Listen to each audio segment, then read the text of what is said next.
You're watching EASD TV. My name's Vivienne Parry, and this is my very favourite bit. And make sure that you have a pen and paper handy, because you will want to write down the names of the people I have on our sofa here in the EASD studio, because they are the EASD Rising Stars. So let me introduce you to them. So let's start here, and this is the Spanish Quarter, the barrio. Is that what you call it? Yeah, Yes. We can call it like that. Yes. And we have Borja Martinez-Tellez and Cintia Folgueira-Cobes, and you are actually from Madrid. Yeah. Not born in Madrid, I'm quite disappointed to know, but come I'm from doing Madrid. my postdoc here in Madrid in the Spanish National Center for Cardiovascular Research, so I'm a little bit madrileña. Good. Then we have Sini Heinonen, Yes, correct. who's from the University of Helsinki, and Georgia Colleluori from Ancona in Italy. So first of all, super congratulations to all, because this is a big deal. It really is a big deal. I know that you're all presenting today, so let's just find out what your special interests are. So, Sini, what's your special interests? So I study adipose tissue and adipose tissue mitochondria, mostly both in obesity, but also in weight loss. And then I'm interested on gut hormones and bile acids and other molecules that could potentially activate adipose tissue energy metabolism for better weight loss. So that is my specialty. I'm an MD and then postdoctoral researcher. That's going to keep you busy for a while. Georgia. I study adipose tissues as well in type 2 diabetes and obesity, but also hypothalamic centers regulating feeding behavior in those metabolic conditions. Particularly right now, I'm studying a cytokine produced by Schwann cells or peripheral nerves that may affect metabolic diseases called CNTF. Cintia. I work in the brain also, but I focus more in specific proteins that are the P38, that are kinases, and I'm working in how this modification of this kinase could affect the body weight and also the glucose metabolism. Borja.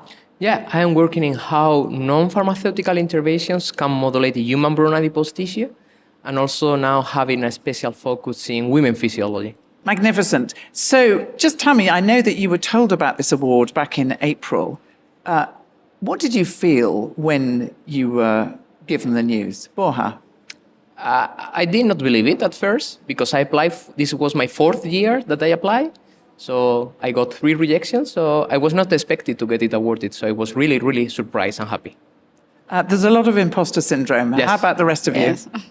you? Well, this was my first time and I was very happy and of course very amazed that I got the award. But it was also a really much surprised. Yeah, I was excited as well. I couldn't believe that because it was for the first application for me as well. But I've been asking a lot of tips around to people that got it the last years.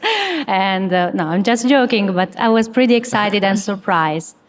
So I'm so happy because the same as Borja, it's my last time that I could apply to this Rising Star. I applied 5 times, so for me it's very exciting to obtain now in this moment, and it's very important to initiate our career, our scientific career in a more independent manner. We develop these AUMS projects. So the first thing is, of course, you will be best friends. Because here you are, you're all working together and you'll do things together. So that's great. But there are other benefits I know that come with being a rising star. So, Georgia, tell me a bit about what happens to you when you get the Rising Star Award. Yeah, so as Cynthia mentioned, we got the opportunity to present our story, basically, our story as researchers here at the Rising Star Symposium. And then we got 30,000 euros to perform our own projects that we proposed.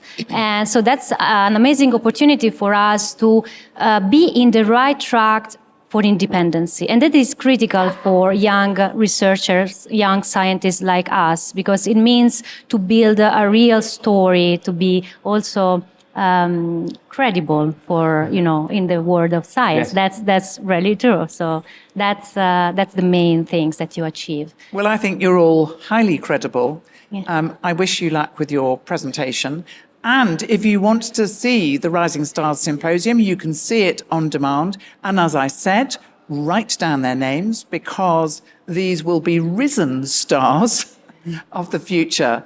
And I can see you, having leadership positions, which is really what the EASD intends. And actually, I think what this award has already done is it's changed the profile of the people who attend EASD.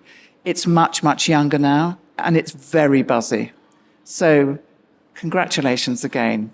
I'm so proud of you. Thank you. Well done. Thank you very much. Thank you. There'll be more from EASD TV in just a moment.